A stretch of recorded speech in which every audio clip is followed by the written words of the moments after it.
केरल में 40,000 के आसपास वैसे लोग हैं जिन्होंने टीके के दोनों डोज ले रखे थे, लेकिन उसके बाद भी उनको इन्फेक्शन हुआ, यानी ब्रेक थ्रू इन्फेक्शन हुआ। और इसको अगर पूरे देश के आंकड़े में देखें तो करीब 46% वैक्सीनेशन की दोनों डोज लेने के बाद जो लोग संक्रमण का शिकार हुए वो केरल से हैं। ऐसे में ये भी समझना यहाँ पे ज़रूरी है कि पूरे देश भर में जो ब्रेक थ्रू इन्फेक्शन के मामले आए हैं वो 2.5 लाख से ज़्यादा हैं, यानी इसमें पहले टीके के बाद का भी इन्फेक्शन है और दूसरे टीके के बाद का भी इन्फेक्शन है। जो आमतौर पे ये कहा जाता है कि 2 से 10% के बीच में ब्रेक थ्रू इन्फेक्शन होता है, और ये वर्ल्ड वाइड इसके आंकड़े जो है वो मौजूद हैं। पूरी दुनिया भर में इस तरह के आंकड़े मौजूद हैं। जहाँ जहाँ वैक्सीनेशन हुआ है, वैक्सीनेशन ड्राइव चला है, टीकाकरण दिया गया है, कोरोना का टीका पड़ा है, वहाँ पे ब्रेक थ्रू इन्फेक्शन हुआ, यानी टीके के बाद इन्फेक्शन।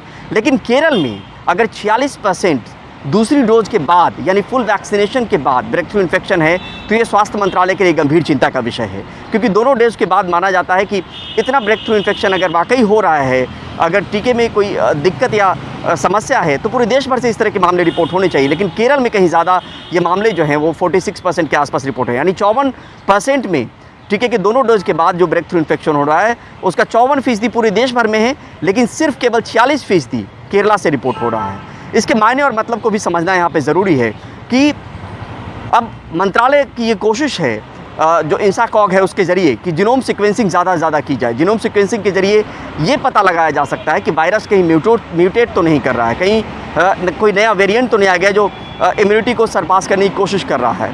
तो ये तमाम चीज़ें, कोशिश और कवायद का सिलसिला जो है वो चल रहा है। लेकिन फिर से अगर आपको बताएं तो कुल देश भर में ब्रेक थ्रू इन्फेक्शन की तादाद जो है, जो संख्या है वो करीब 2.5 लाख से ज़्यादा है। और सेकेंड डोज के बाद अगर ब्रेक थ्रू इन्फेक्शन कहें यानी जिनको कोरोना हुआ तो वो उनकी तादाद जो है वो करीब 87,000 के आसपास है। इसमें 40,000 के आसपास केरल से रिपोर्ट हुआ है, यानी केरल में कुल जो ब्रेक थ्रू इन्फेक्शन हुआ है पहली और दूसरी डोज के बाद वो 80,000 है, जिसमें 40,000 ब्रेक थ्रू इन्फेक्शन दूसरी डोज के बाद हुआ है। अब यहाँ पर ये भी समझना ज़रूरी है कि सिर्फ केरला में नहीं, कर्नाटक हो, तमिलनाडु हो, महाराष्ट्र हो, इन तमाम जगहों में ट्रांसमिशन और ब्रेक थ्रू इन्फेक्शन को लेकर तमाम कोशिश और कवायद का सिलसिला चल रहा है ताकि पता लगाया जा सके कि वायरस ने आकार, प्रकार और व्यवहार तो नहीं बदला है। यहाँ पर यह भी बताना बहुत लाजमी हो जाता है कि करीब ऐसी सूरत हाल में जो ब्रेक थ्रू इन्फेक्शन हुआ है उसके सैंपल जो हैं वो करीब 200 सैंपल जीनोम सीक्वेंसिंग के लिए भेजे गए थे, लेकिन अब तक कहीं से ये पुष्टि नहीं हुई है कि वायरस वाकई म्यूटेट हुआ है या कोई नया वेरिएंट आया है।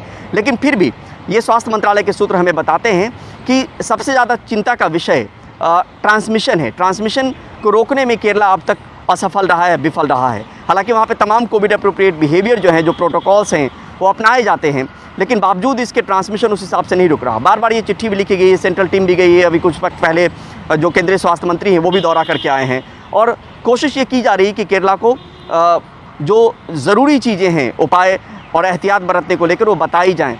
लेकिन वहाँ पर अभी भी जो ज़मीनी हालात हैं वो बहुत सुधरते हुए नज़र नहीं आ रहे, क्योंकि कंट्रीब्यूशन जो है रोज़ाना कोरोना के मामलों को लेकर वो केरला से बहुत ज़्यादा है, और करीब 50% के आसपास जो मामले रिपोर्ट होते हैं और या उससे भी ज़्यादा वो केरल से रिपोर्ट हो रहे हैं। तो ऐसी स्थिति में अब सीधे तौर पे नज़र जो है वो ट्रांसमिशन को लेकर है, ब्रेक थ्रू इन्फेक्शन के जीनोमिक सीक्वेंसिंग करने को लेकर है।